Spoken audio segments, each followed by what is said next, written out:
comment devenir magnétique auprès de n'importe qui. Et aujourd'hui, je voudrais parler des relations amoureuses, mais aussi de toutes les relations en général, parce que on reproduit les mêmes schémas dans toutes nos relations. Et nos schémas ont à voir avec notre relation à nous-mêmes, évidemment.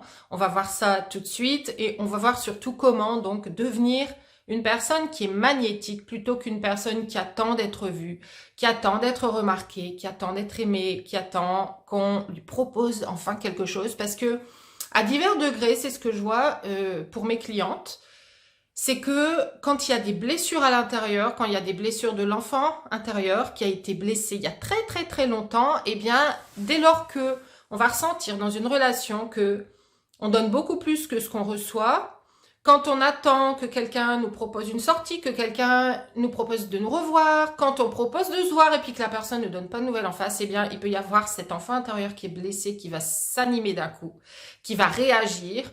Et donc, c'est quelque chose que je vois souvent, c'est quelque chose que j'ai vécu moi-même.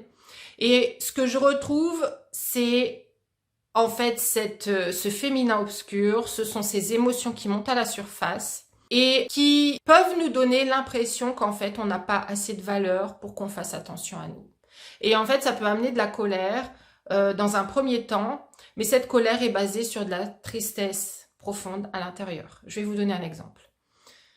Il y a quelqu'un qui vous a proposé de vous revoir, vous vous faites une joie déjà à l'avance, vous avez prévu que peut-être ce serait tel jour, donc peut-être que cette personne vous a dit « Ah ben, ce week-end on pourrait se voir, ah ben on se tient au courant, ouais ce serait super de faire quelque chose ensemble. » Ou même une personne qui vous dit « Ah ben je t'inviterai et on fera ça et ça ensemble. » Et vous n'avez plus de nouvelles. Et ce que vous pouvez ressentir le jour venu, c'est que vous avez tenu cette tension parce que vous étiez dans l'attente, que ça arrive. Vous avez tenu cette tension, vous avez tenu cette vision, vous étiez focalisé sur le fait que ça arriverait et que vous vous verriez pendant le week-end. Et en fait, vous n'avez pas de nouvelles. Et en fait, là, le jour venu, ce qui se passe, c'est que la tension monte. Vous vous dites déjà peut-être à l'avance, eh ben, évidemment qu'elle me donne pas de nouvelles. De toute façon, c'est toujours ça. Un petit peu inconsciemment, c'est ce qu'on peut se dire. C'est ah bah ça va être comme les autres personnes. De toute façon, à chaque fois, moi, finalement, on finit par m'oublier. Je n'ai aucune importance. Je n'ai aucune valeur dans les yeux de cette personne. Elle a dû trouver autre chose à faire qui était mieux, ou alors elle a juste la flemme de me voir. Et là, ça peut vraiment réveiller les émotions du féminin obscur, donc de cette petite fille intérieure. Et puis ça ramène à des événements qui ont peut-être été vécus à l'école, qui ont certainement été vécus dans la famille, quand elle était toute petite, quand on n'a pas été choisi pour être dans un groupe à l'école, vous savez, quand on formait des équipes et qu'on n'a pas été choisi, on a été choisi dans les derniers. Parce que on nous prend parce qu'il n'y a rien d'autre de mieux en fait. Et en général, de toute façon, tout découle de notre relation avec le parent qui s'est occupé de nous et avec des personnes qui sont rentrées dans notre vie, mais dans la petite enfance, avant nos 8 ans, et qui nous ont marqués dans la façon dont on voit les choses, dont on se voit, dont on se positionne, et ce qu'on croit en fait finalement sur nous-mêmes, sur notre propre valeur, sur la position qu'on a le droit d'avoir, la place qu'on a le droit de prendre, les choses qu'on a le droit de dire, les choses qu'on a le droit d'avoir envie d'obtenir. Et quand il y a eu des blessures, quand il y a eu toutes ces choses qu'on a entendues et qui ont fait qu'on a acquis un message à l'intérieur qui dit en fait moi je mérite pas, moi je n'ai pas autant de valeur que les autres, moi je suis pas comme les autres, moi je devrais en demander moins. Moi, je demande vraiment trop, je suis trop exigeante, je suis trop capricieuse et je devrais arrêter de demander. Eh bien, quand on vit tout simplement un événement, un épisode où il y a une personne qui nous dit quelque chose, elle nous dit qu'elle veut nous revoir et elle ne nous revoit pas et elle ne nous donne aucune nouvelle, et ça peut avoir un rapport avec un homme qui vous dit qu'il va vous donner un nouveau rendez-vous et puis il donne plus de nouvelles, eh bien on a ce féminin obscur qui remonte. Alors, ce féminin obscur, on l'a vu, ce sont plein de messages qui remontent et qui, en fait, sont un petit peu comme notre saboteur intérieur, notre petite voix qui vient à l'épaule et qui nous dit « Mais tu croyais quoi? Tu croyais qu'elle est invitée? Tu croyais vraiment que cette fois, il y avait quelqu'un qui allait vraiment faire attention à toi? Tu croyais vraiment que, comme ça, du jour au lendemain, les gens allaient devenir super et qu'ils allaient faire ce qu'ils avaient dit? Tu vois que tu peux pas faire confiance. Tu vois que tu n'as aucune valeur. Tu vois que, encore une fois, tu revis encore la même expérience. Donc, ça veut dire quelque chose sur toi ou alors sur les autres. Peut-être que vous avez ou vous allez développer des croyances encore plus fortes que tout le monde est pourri, personne n'a de valeur. Je l'ai entendu de la part des lumineuses avec qui je travaille. De toute façon, les autres n'ont pas de parole, on peut pas leur faire confiance. Mais tout ça, en fait, ça part avant tout de votre propre vision des relations. Et sachez que vous attirez toujours en boucle, de façon répétitive, ce que vous croyez au plus profond de vous depuis que vous êtes toute petite. Et ça, ce sont les schémas ancrés dans votre inconscient, les schémas répétitifs, les schémas inconscients dont je parle tout le temps. Donc, si vous voulez transformer vos relations, n'essayez pas de transformer les personnes.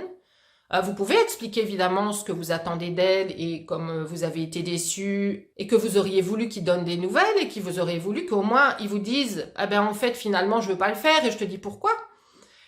Mais en fait, souvent ce qu'on fait c'est l'inverse, on se referme comme dans une coquille. On referme sa coquille, on remet son armure, on remet sa carapace, on devient toute dure et toute contractée à l'intérieur et en fait ce qu'on va ressentir c'est plutôt « je te rejette, moi ». Parce que tu ne m'as pas accueilli, parce que tu n'es pas revenu vers moi. Et ce qu'on va ressentir, en fait, c'est de la colère, donc. Et cette colère, elle va nous pousser à passer à l'action, soit en nous fermant, en faisant autre chose pour montrer à l'autre personne qu'en fait, on n'était pas en train d'attendre après elle, et de toute façon, on a prévu autre chose pour juste lui montrer que on n'était pas dans la vraie énergie où on était finalement. On était en train d'attendre de ces nouvelles, on a été blessé. Et pour montrer qu'on n'est pas blessé, pour ne pas montrer sa vulnérabilité, pour ne pas montrer ses blessures, eh bien, on va faire semblant d'avoir été occupé à autre chose et que l'autre personne, en fait, « Oh, j'avais même plus pensé moi-même, t'inquiète pas, c'est pas grave. » Donc, on porte des masques, on manque d'authenticité. Et la deuxième chose qu'on fait, et je le vois souvent, c'est de couper la relation à ce moment-là en anticipant le fait que on pourrait nous oublier, on pourrait ne pas revenir vers nous. Souvent, on coupe une relation à cause de son féminin obscur, à cause de toutes ces émotions qui viennent, à cause de son ego, qui dit « mais enfin, tu vas pas te laisser faire, tu vas pas laisser faire ça, tu ne vas pas laisser le contrôle à l'autre. Tu ne vas pas lui laisser croire qu'il a du pouvoir sur toi. » Et en fait, c'est encore une fois juste une croyance qu'on a que l'autre peut avoir du pouvoir sur nous, que l'autre peut nous contrôler, que l'autre peut dépasser nos limites. Et parce qu'on croit ça, on porte encore une fois une armure et on va dire à l'autre que finalement, on préfère ne plus le voir, que finalement, il ne fait pas ce qu'il a dit, donc ça ne nous intéresse pas, mais on ne va pas le dire parce qu'on est honnête avec soi-même et avec l'autre. On va le dire alors que notre cœur est brisé, que tout ce qu'on voudrait, c'est être avec cette personne. Donc, on va dire des choses qui sont aux antipodes de ce qu'on ressent véritablement, juste pour sauver la face et pour montrer que on n'est pas quelqu'un de faible, on n'est pas quelqu'un qui est dans l'attente, on n'est pas quelqu'un qui a bien besoin de l'autre, on n'est pas quelqu'un qui a besoin de l'autre, parce que ça, c'est une grosse peur que je retrouve aussi chez les lumineuses, c'est la peur de dépendre de l'autre, la peur de se reposer sur quelqu'un, la peur de demander de l'aide, la peur de recevoir de l'attention vraiment, la peur de montrer qu'on apprécie cette attention, parce qu'il ne faudrait pas montrer qu'on a besoin de l'autre. Pourquoi? Parce qu'en fait, aujourd'hui, effectivement, vous ressentez que vous avez besoin des autres. Ou de l'autre, pour vous sentir complète, pour vous sentir aimée, pour vous sentir comblée, pour vous sentir épanouie. Et en fait, donc, quand l'autre laisse un silence, quand il ne fait pas ce qu'il a dit, quand il ne tient pas ses promesses, quand il ne revient pas vers vous alors qu'il a dit qu'il allait le faire, eh bien, on peut se sentir profondément blessé. Et au lieu de réagir avec alignement, ce qu'on va faire, c'est de réagir donc dans son féminin obscur. Donc déjà, dites-moi si ça résonne avec vous. Laissez-moi vos commentaires, dites-moi comment ça résonne dans votre situation à vous, si vous avez déjà vécu ça. Et puis n'hésitez pas aussi à partager, à liker cette vidéo si ça résonne avec vous, parce que de toute façon, ça intéressera forcément d'autres personnes qui attendent de voir cette vidéo pour savoir comment changer les choses. Et justement, je voudrais vous donner quelques pistes. Alors la première piste que je vais vous donner, c'est d'abord arrêter définitivement de vous focaliser sur une personne en particulier. Quand vous attendez de créer des relations, quand vous attendez peut-être de manifester l'amour, eh bien, tant que vous dégagerez cette énergie qui dit « j'attends d'être comblé », « j'attends après toi pour pouvoir faire des choses ensemble », si tu n'es pas là, eh bien, je vais m'ennuyer. Si vous, en fait, au fond de vous, vous êtes dans cette notion d'attente et de tout miser sur une relation, tout miser sur un appel, tout miser sur un rendez-vous, vous allez envoyer de toute façon, malgré vous, quoi que vous fassiez, l'énergie qui dit « j'ai besoin de toi dans ma vie pour faire des choses, pour me sentir comblée, pour sentir que ma vie bouge et pour sentir que je peux finalement être heureuse ». Ça va reposer aussi sur toi, ça va reposer sur le fait que tu sois là ou non et que tu fasses ce que tu as dit. Donc encore une fois, vous pouvez tout à fait exprimer à une personne quand vous n'avez pas apprécié son comportement pour une raison ou pour une autre. Mais à l'origine, pour que ça n'arrive plus, et c'est ça qu'on recherche, c'est que ça n'arrive plus, reprenez votre vie relationnelle et votre vie amoureuse d'une façon globale. Donc, première chose, arrêtez de vous focaliser sur une seule personne. Donc ça veut dire quoi? Ça veut dire multiplier vos rencontres. Faites en sorte que votre vie relationnelle vous appartienne à nouveau. Votre vie relationnelle vous appartiendra à nouveau à partir du moment où elle ne va plus vous impacter dans votre cœur à chaque fois qu'il y a quelque chose qui se passe dans une relation. Et pour que ça ne vous impacte plus, il y a plusieurs choses. La première, évidemment, travailler sur vos peurs, travailler sur votre enfant intérieur. Ça, c'est ce que je fais avec les lumineuses, d'aller vraiment rechercher la cause racine de leurs blessures pour transformer ce qu'elles ont acquis comme des schémas et des croyances, et puis la façon dont elles voient les relations, dont elles se voient, dont elles se positionnent. Et pour arrêter aussi de projeter sur l'autre leurs propres peurs et leurs propres attentes, parce que des fois, on s'attend à être trompé, on s'attend à être abandonné, à être rejeté, et du coup, c'est ce qu'on obtient.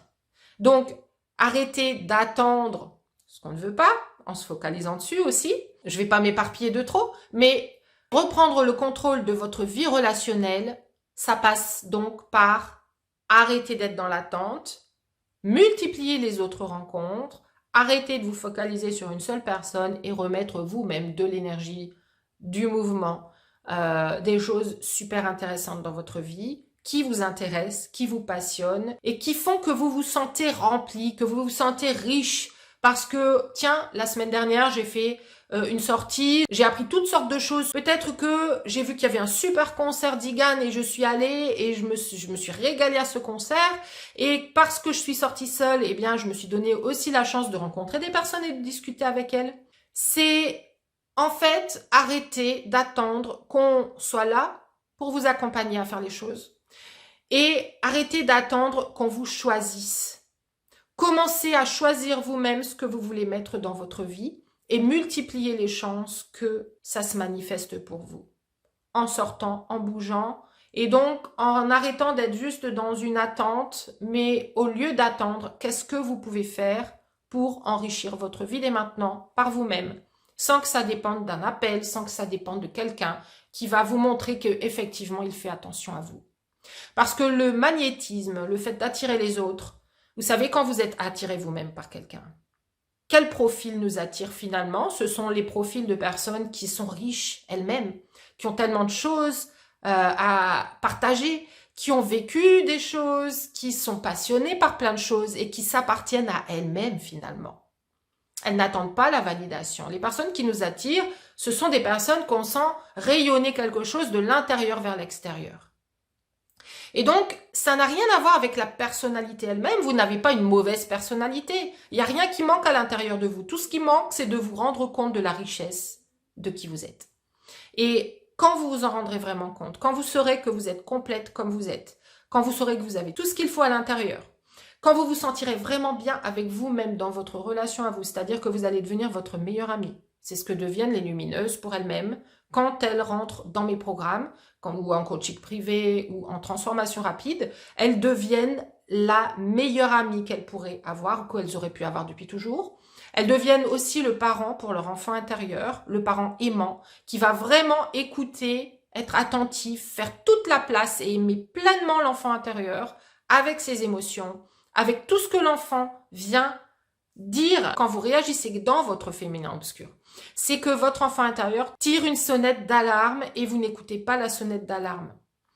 Et votre interprétation de cette sonnette d'alarme, c'est je dois réagir pour ne plus ressentir ce que je suis en train de ressentir, alors qu'en fait, ce que vous avez besoin de faire, c'est d'écouter cet enfant intérieur, d'écouter et d'observer, et ça c'est le travail qu'on fait en transformation rapide, de retrouver d'où vient justement cette émotion que vous ressentez, quand est-ce que vous l'avez ressentie la première fois ou les premières fois, quand est-ce que c'est devenu un pattern, et on va redétricoter en fait ces raisons-là pour les transformer et pour que vous n'ayez plus à vivre ces émotions parce qu'elles ont été résolues à la source, dans leurs racines, dans l'origine quand elles ont été créées. On redéfait en fait la création de ces schémas, de ces patterns, en revenant aux émotions qui ont été créées et aux croyances limitantes qui ont été créées quand vous étiez toute petite. Ça a toujours à voir avec quand vous étiez toute petite. Même s'il y a une scène qui vous revient, où vous étiez adulte, et vous avez vécu une relation toxique, et vous vous dites que c'est à cause de cette relation toxique que vous vous sentez comme vous êtes aujourd'hui, non. Cette relation toxique, elle est venue valider des manques que vous avez aujourd'hui à l'intérieur, que vous ressentez avoir à l'intérieur. Elle est venue valider que, effectivement, vous avez des failles, effectivement, vous avez peur d'être abusé, effectivement, vous avez peur qu'on abuse de vos limites, qu'on dépasse vos limites et qu'on vienne faire ce qu'on veut avec vous. Et les personnes qui ont vécu des relations toxiques sont des personnes qui ont besoin d'apprendre à mettre des limites, mais d'abord à voir leurs propres valeurs, à savoir ce qu'elles valent, à savoir ce qu'elles veulent, à savoir ce qu'elles ne veulent plus jamais. Donc ça, c'est le travail à faire. Ce n'est pas de travailler à essayer d'être aimé, à essayer d'attirer des personnes qui seront vraiment là pour vous, des personnes qui ne vont pas être juste ici et là, complètement indisponibles, vous ne savez jamais où vous en êtes dans cette relation. Si vous travaillez sur votre relation à vous-même, vous allez voir que toutes vos relations vont changer. Et donc, c'est ce travail qu'on fait ensemble. Donc, si vous êtes intéressé, je vous laisse le lien en commentaire de la vidéo. Réservez une conversation, je me ferai une joie de converser avec vous et de voir quelles sont toutes les belles choses qu'on peut débloquer pour vous dans votre vie. Qu'est-ce que vous attendez d'une transformation? Quel est l'objectif ultime pour vous? Et puis, on verra dans l'éventail tout ce qui peut être bougé pour vous en même temps. Je vous souhaite une excellente et lumineuse journée et je vous dis à très bientôt. Ciao!